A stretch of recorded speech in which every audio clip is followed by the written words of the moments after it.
Welcome back, beautiful people. This is another episode of An Untold Narrative where we host amazing creatives from all around the globe. And today's guest is no different. We feature Jane Park. Jane, I think you're in Boston, right?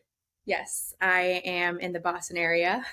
Cool. Well, welcome to the show. I'm stoked to have you. How are you feeling? Good, just an evening on a Tuesday. I feel good. How are you? I'm fantastic, thanks. So one of the reasons why I reached out was because we met years and years ago, but we never really like established in a relationship. And I've been watching from afar, and I'm like, I think she does really cool creative work, and I see her posts obviously through like social media and stuff like that. And I'm like, I think one, selfishly, I want to learn about your story, and two, I think that your story is probably a lot more interesting. And I wanted to give you a platform to share it. So where are you originally from? Are you from the Boston area? And how did you get like into the creative landscape? Yeah, appreciate that, first of all. I've kind of been everywhere. I've lived in a lot of different places. I've had the privilege of just living in a lot of different cities. I was born in Seoul, South Korea. And then pretty soon after I was born, my parents relocated to Vancouver, Canada. So I'm Canadian. I grew up mostly in Toronto, but the first place we moved to in Canada is Vancouver. Briefly moved back to Seoul for a little bit, did a little bit of school there, and then moved back to Toronto, back to Canada, moved to Toronto, and then I went to college in Rhode Island, and then moved to Boston after that. So I've lived in a lot of different places, which inevitably like affects the way that I see the world. But yeah, I ended up in Boston, not too far from Providence, after going to college there, and so I'm still here. So where in Providence did you go? Did you go to RISD? Yeah, I went to Rhode Island School of Design. Oh, cool. Yeah. Wow, that's I didn't know that. Seoul is amazing. For those who have not gone, I did have the chance to go in 2015, I think it was, and it was super cool. Yeah. It's like a really fast paced, fast developing, fast moving city, as like a lot of places in Asia are. Yeah. So how did you settle on? It sounds like you bounced around. Travel obviously gives you a ton of different perspectives. How did you stumble into design or going to RISD in general? Like, was it like a parental influence? Was it like, can I throw out there like every podcast I hear about, let's say an Asian American or an Asian, Canadian, in your Yeah. like it's the traditional like be a doctor, be a Mhm. lawyer, or whatever. Like, was it like that? And you're like, I want to be creative. No, I had incredible parents. I still have incredible parents. They still exist. I was very blessed to have parents that supported me through whatever I wanted to do. And I mean, in some ways, maybe I trained them to think like that because I was pretty certain of kind of being creative since I was a little kid. My grandma, she is a painter and a potter. And so I definitely had a little bit of influence growing up around sort of the creative space there when I was in Korea. She when I recently went to Korea and I hadn't spent like a ton of adult time with her, so I was like, Grandma, why'd you like end up doing like something creative? And she grew up in Busan, which is like a coastal city in Korea, and she's one of like many kids, and she was like, it was the only major that didn't exist in Busan, and I wanted to go to Seoul away from Busan, so that's the only reason why she chose something creative, because it would like get her out of the city that she was in. And so, I mean, taking that, I think I was lucky enough to have parents that kind of saw a lot of importance in supporting what I wanted to do, as opposed to like, I mean, traditional is kind of like a narrow word in this sense, but going the path that a lot of Asian Americans are kind of encouraged to do. And so I kind of grew up in an environment where my parents kind of let me do a lot of things. Like, here's the more typical Asian American upbringing of like I did cello, I did piano, I did a lot of things. Like my parents made me do speed skating. That's They didn't awesome. make me do anything, but they let me do like a lot of different things. I did track. So they exposed me to like a lot of different things, and Now I realize it was a lot more for like the independence, but I've always kind of like known that I wanted to do something in the arts. I was always the art kid, and always kind of had that inkling. And so I don't think it was a surprise to them that by the time I like wanted to go to college, I was like, okay, like let's try for ISD. Or actually, I only applied to RISD, and I applied early decision. So obviously, like I would have had a backup plan if I didn't get into early decision. But fortunately, I did, and I ended up going to RISD. Wait, But so why only RISD? Like, I guess for anybody who doesn't know, RISD's probably like in the United States one of the better design schools. I'd probably guess top 20 design schools in the United States. Is like that why you're just like, this is where I'm going? no, I mean, like again, my parents are traditional in the sense that they do value academics. So like I think grade 10, like grade 9, 10, we like went on, I don't remember how old I was, but we went on like tours around different art schools. So I did FIT, did Parsons, and then we left RISD till last. And I initially thought I would want to go to school in New York, just like the romanticizing of it all. But I went to RISD's campus, and Providence, if you've never been, is just really beautiful. And the campus, it's an open campus, but it's just a really great campus to go to school on. So I think I just fell in love with like the area of Mm, Providence. And once I saw, there's a thing at RISD called the Nature Lab, and it's kind of like the one thing that wows a lot of people who visit, but it's basically a library of like anything nature related. So you can like check out dried vegetables, or like you can check out like different animals and you can draw from them their skeletons, so that it's just this beautiful environment that really helps you create. mm. I think I was just really inspired by like the visit that I had. So ultimately, it was like my decision to go there. I had to study for the SATs, which like RISD is the only. I think they got rid of that actually, but it's like one of the only schools that take SATs too. So at the time, but yeah, I think it was more like the campus and the reputation. It was just a very desirable place to go. That's awesome. And so you studied textiles or Yeah, yeah, design? yeah. Okay. I studied textile. Okay, the original question was how'd you end up end up in the creative space? Yeah, so I studied textiles. It's an interesting education just because like everything at RISD is different than a lot of the art schools because it gives you a really fine art education, whereas a lot of other schools will kind of prepare you to work through the lens of fine art. But RISD is like truly, truly, truly a fine art school. They teach you how to be an artist, and Mm. that's pretty much what it is. So I graduated textiles, and it it was like an incredible education.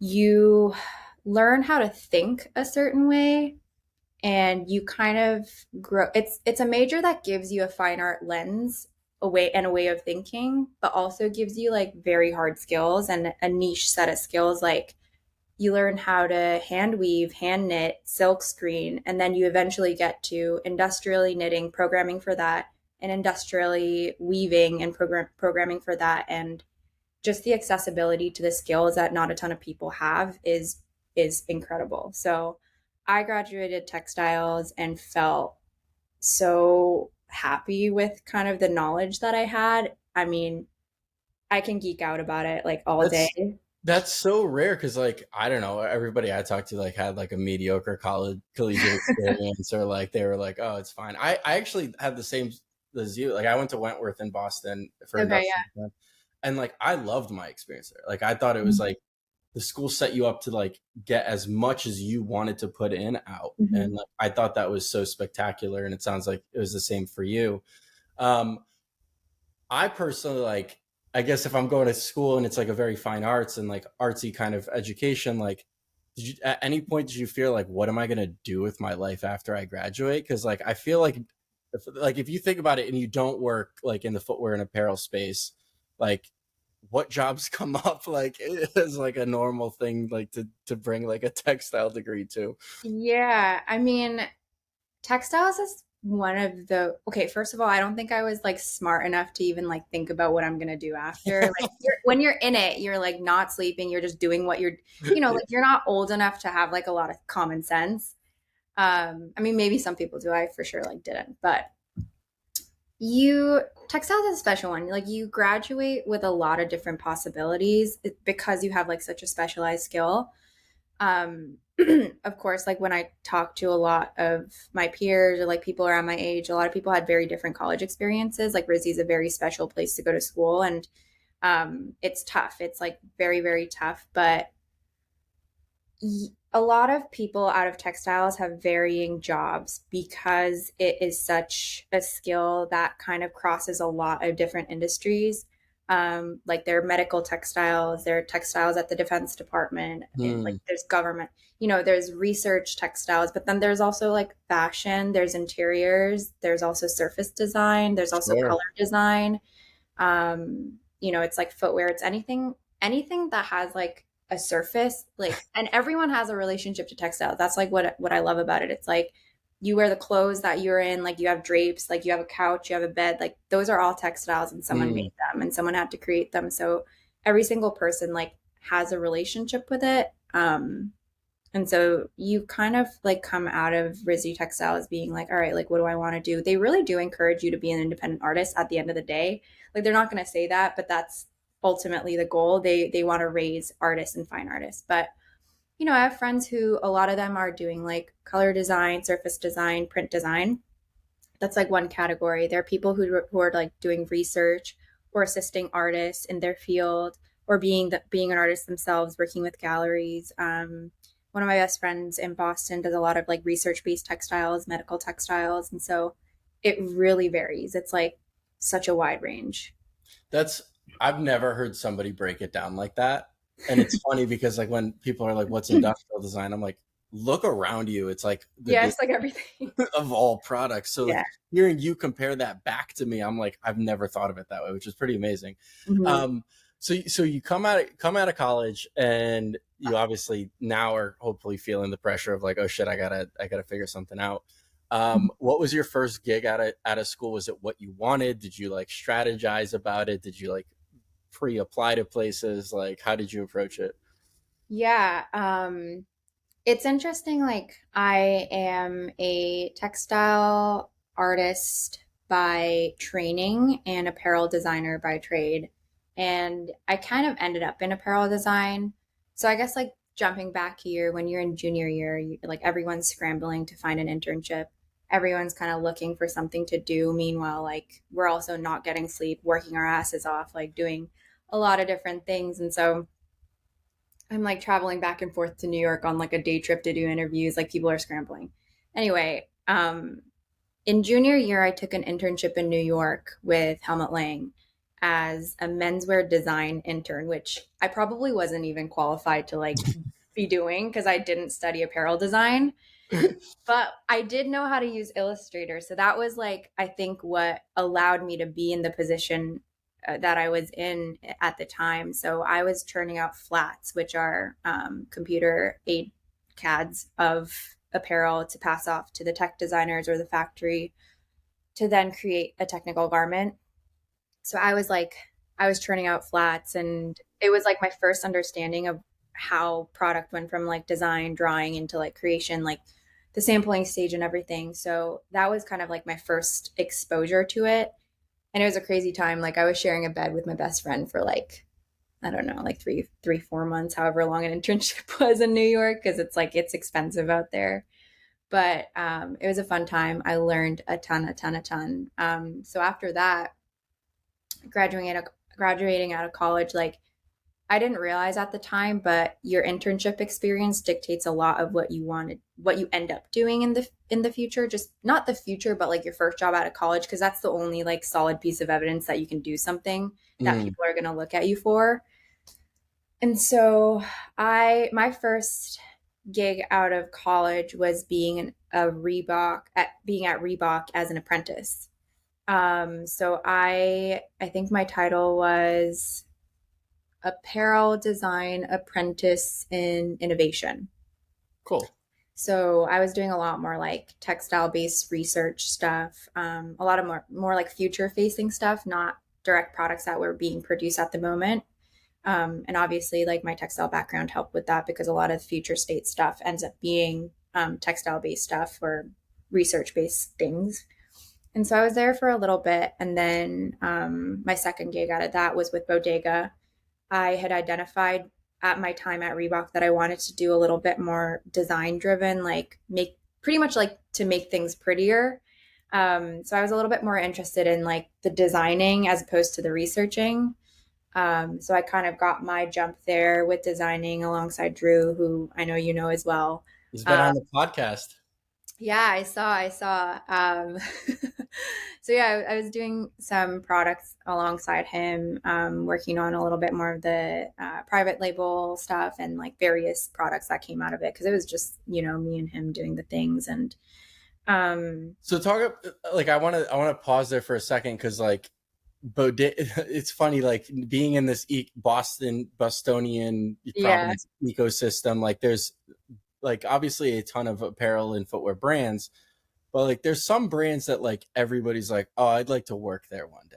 And I feel like Bodega is one of Yeah. those. And you got a jump start into that, which is really fascinating. Hmm. And because it's such a small team, like Hmm.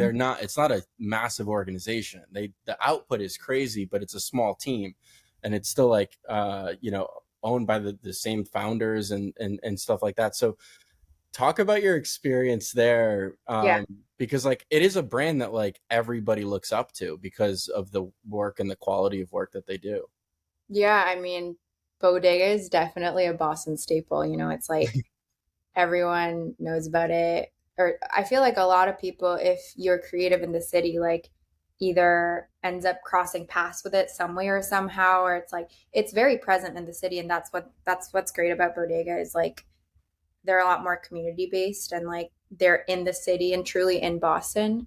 So I enjoyed that aspect of it. But it was very free flow over there. Like, you know how it goes when it's like not a ton of people. Like when it comes to like designing, it was, seeing the product from ideation, creation, all the way through into like having a say in how it's marketed or thought about or like consumer facing. So that kind of like exposure to the full circle of a product prepared me pretty well into like what I wanted to do in the future and gave me a ton of like exposure into like the steps of it all. Mm, Because in a more corporate environment or a more at a bigger company, you end up focusing on like one part of that production cycle.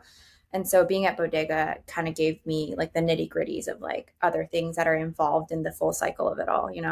100%. What was do you have like one favorite shining moment from your time? You said you were there for 2 years. Like, do you have like one collaboration that you got to work on, or like a favorite moment of yours, or I don't know, a team event or something that really stands out to you? Um, yeah, I mean, a lot of things. It was great to work in an environment that was like pretty free flow. I'd say like one of the more prominent things that I worked on was the Bodega Carhartt, obviously in tandem with Drew, but that was a really fun project. I liked the way that it turned out and I got to work with a lot of great people on it. So that was a lot of fun. Cool. No, I love that. I mean, everybody like, I don't know. I recently at work we were working with this new agency, and they like were asking about like what are your favorite projects over your history and time. And like I've been in this industry for almost a decade now, which seems like yesterday.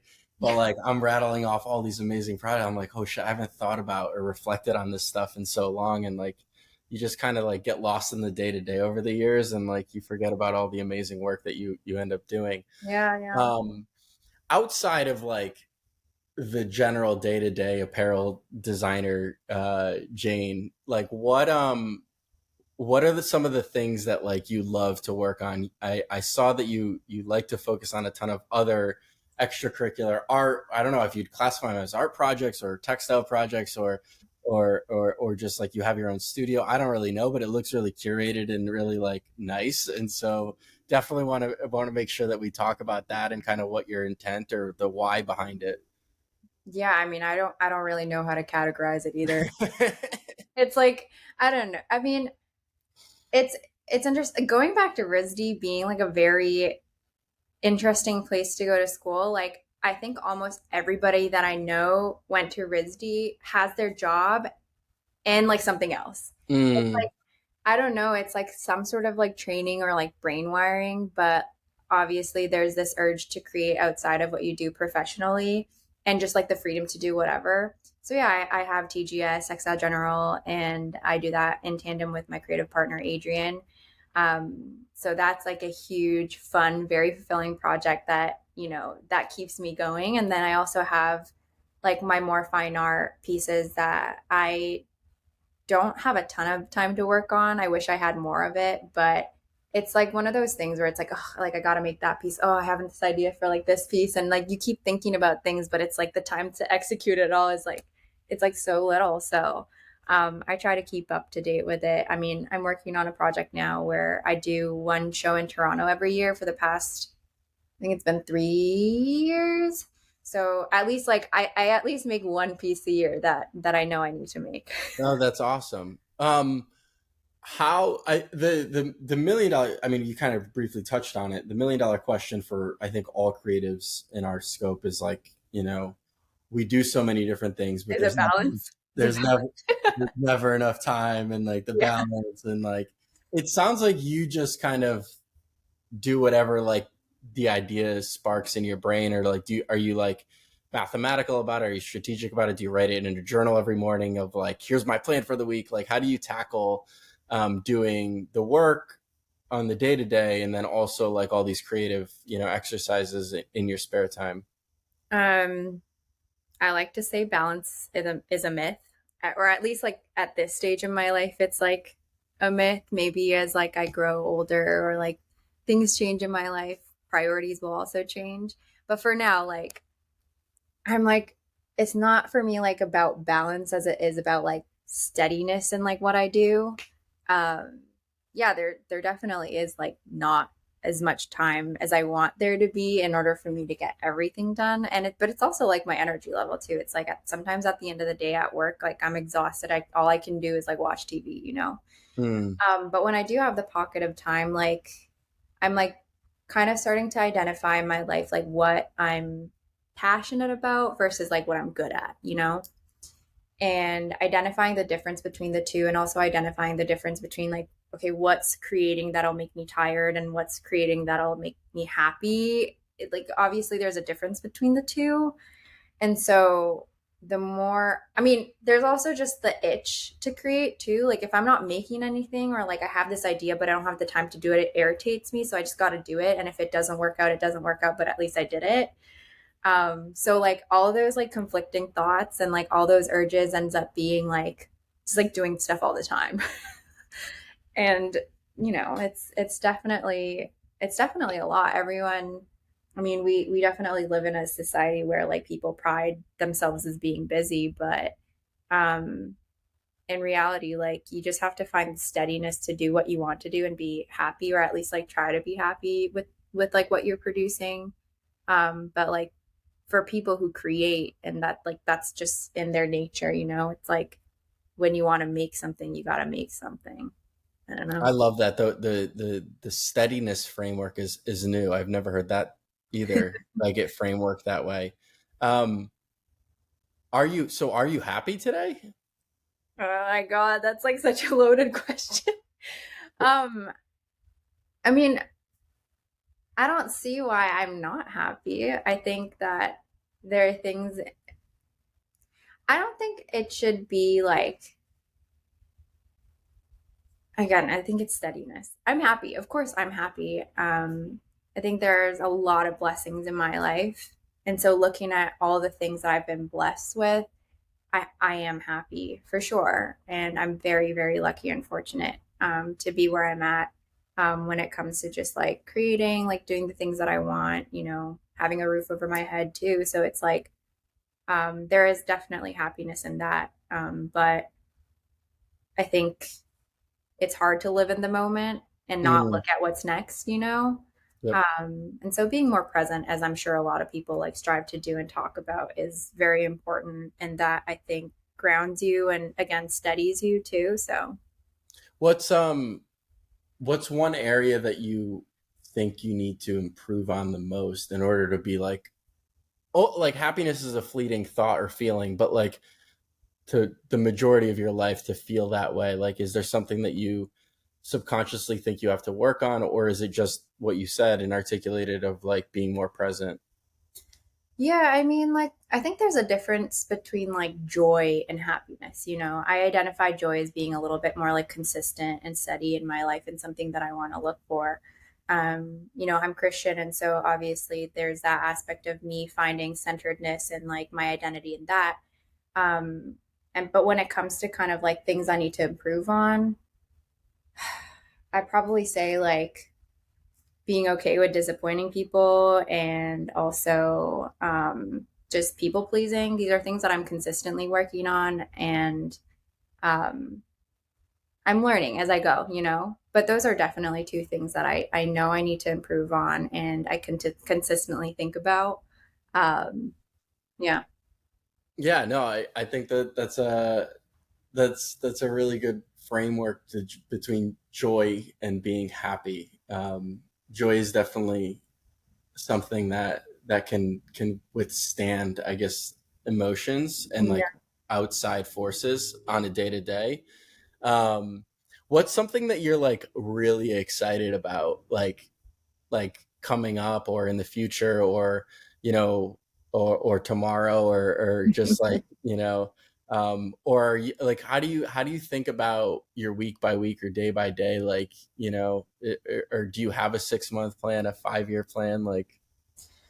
Uh, okay. So I think about like what I'm excited about by reminding myself like where I was like 2 years ago, 3 years ago, like 5 years ago. You know, it's like I like to say this to other people too, but it's like I don't know, like things don't ever like really pan out the way that you think they're gonna be. Like you can plan all you want. I think planning's great. Like you got to plan to a certain degree. Like okay, like X, Y, Z, like this, and this, and there are things that you can achieve. But life doesn't ever happen the way that you think it's gonna happen. Same goes for your career. You know, it's like if you told me that like I'd be doing XYZ now when I was like in college, I would have been like, oh, really? That's interesting. You know, okay, like, I don't know how I got there, but I went there, you know. So I think the excitement is like, okay, like 5 years ago, I didn't expect this, but I'm here. So I guess like in 5 years, I can't expect that, but I guess I'll be there. So there's that excitement. And I don't know, like naturally, I think you end up like in like there I think there are subconscious things that you do that inches you towards like what you want to do in the future. Like let's say like I mean, I was interested in fashion when I was in high school. I didn't want to be a fashion designer, but I was always interested in fashion. And so like the subconscious steps that you take in your interests kind of like lead you and inch you in that direction. It doesn't happen the way that you think it's gonna be, but I think it's led me to a lot of interests that I've had in the past. And I'm always surprised that like, oh, I guess I did end up a certain way that I wanted to go, or like, of course it wasn't linear, but you know. So I think I'm excited about the future when I think about where I was like 5 years ago or like 6 years ago, you know? Yeah, no, I definitely agree, and I love that. Is there? Do you think about it? I don't think you think about it this way, but I'm gonna ask that question anyway. Like, is there like a role or a title or a job that you like strive for or think about? Like, because the reason why I asked the question is one thing that I personally struggle with is like comparing myself to others. I think a Yeah. lot of us do. And so like I'm always trying to work on it of like, okay, I just don't give a fuck about these people anymore. But like at the end of the day, it's like, oh, that would be really cool, right? Like today, as we're recording this, for example, this will come out in a few weeks. Like Paris Fashion Week's happening, right? And I'm like, oh fuck, like it'd be cool to be there like one day, right? Like, is there like a role or a title or a job or a brand or like what like how you think about the future, like an aspirational goal?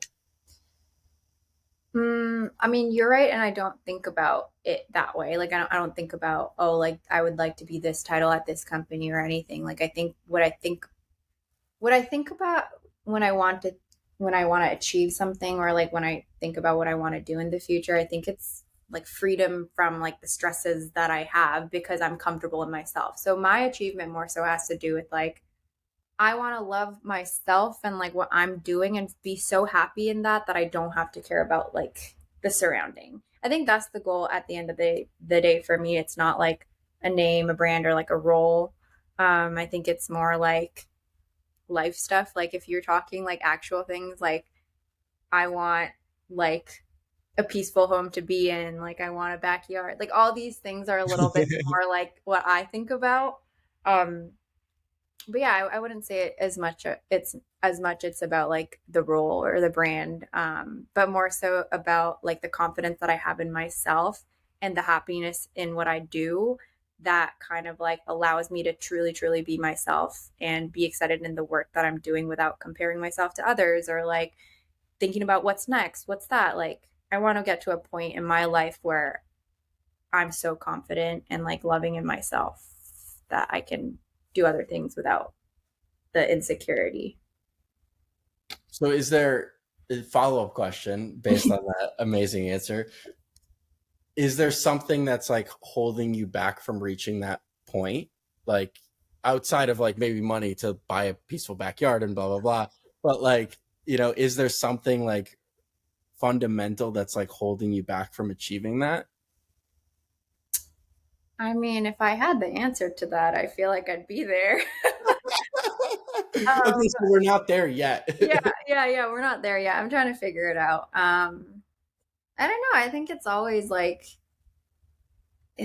I mean, it might be a forever battle to like learn how Mm, to love myself forever, like, or at least get to the point where I'm so like I'm happy about like how much I love myself and like more so like inner healing than anything. But no, I mean, I don't really have an answer to that one. I think it's like a forever kind of like self reflection, like a lot of prayer, and also just like aligning myself with God too. Like trying to figure out that identity in myself to be able to like walk this world without being insecure or having like imposter syndrome. Like these are all things that I think about when I think about like what I want to be and where I want to be in the future. mm.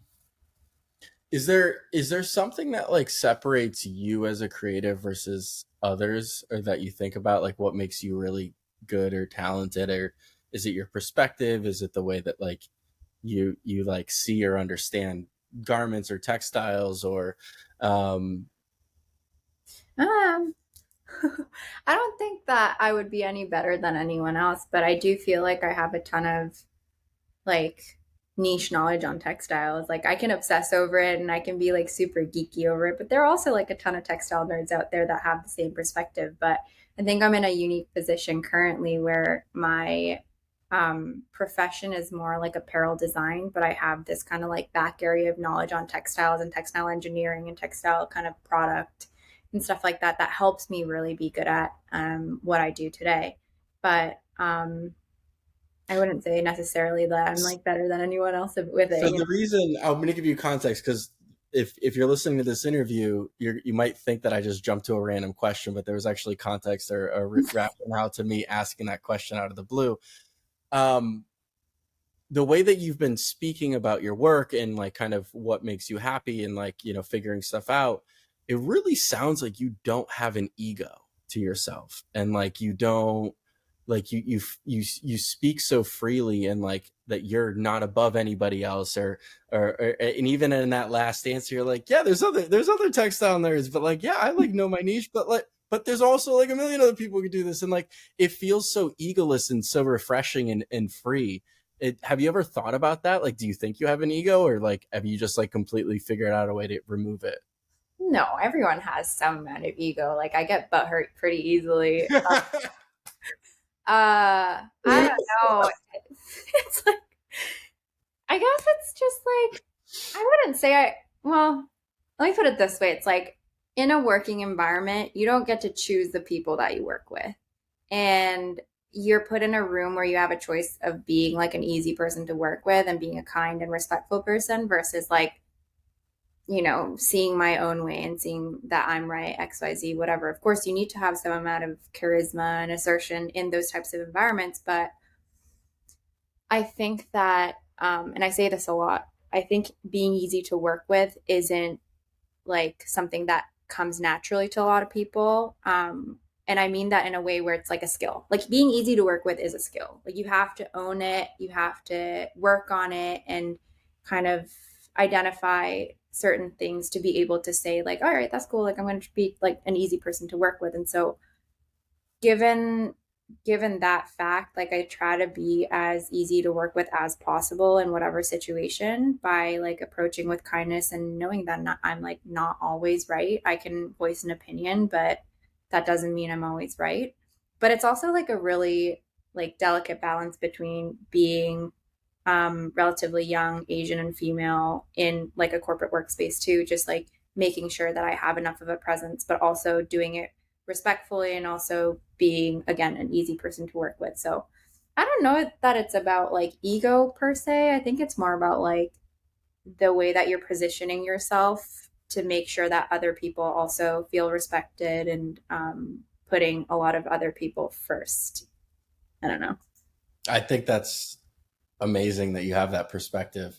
And I agree with you. I think, more people should take that approach and being a better human to work with, versus maybe like putting your stake in the ground and really like holding on to this like opinion, that in the grand scheme of things really doesn't matter. And so, yeah, I think you probably lead with less ego than like most people. And so it was just more of an observation based on the way that you were conversing. And so I appreciate that a lot. And I think it's good to like, chat about these things. I don't think people talk about it enough. Hmm. Um, Jane, this has been awesome. Honestly, I think we can like chat for a very long time. I have a closing tradition on this podcast. I love to ask people, because we're all very, very fortunate to be where we're at. And if there's 1, 2, 5, 17 people that you want to give flowers to, or somebody that's really like changed your perspective or helped you along the way, I wanted to give you a moment in time to just give them a shout out, or share a story about somebody who's really helped you out. Oh man, I don't know. It has to be my parents. There's no one else. I love them so much, and they've like supported me pretty much through everything, like emotionally, and also just like my parents are very two different people. Like my mom and my dad have very different personalities, so I go to them for like two different things. I respect them a lot, and they have a lot of valuable things to teach me, and are just like the best like leaders I've had in life. So for them. Wow, I love that. It might be like a cliche answer, but like I think it's so Yeah, true yeah. for Definitely cliche. for a lot of people. It is the truth. That is definitely my answer as well. So it's I love that. Lastly is, if people are interested in you, hopefully if you've gotten this far, you definitely are interested in following along Jane's journey.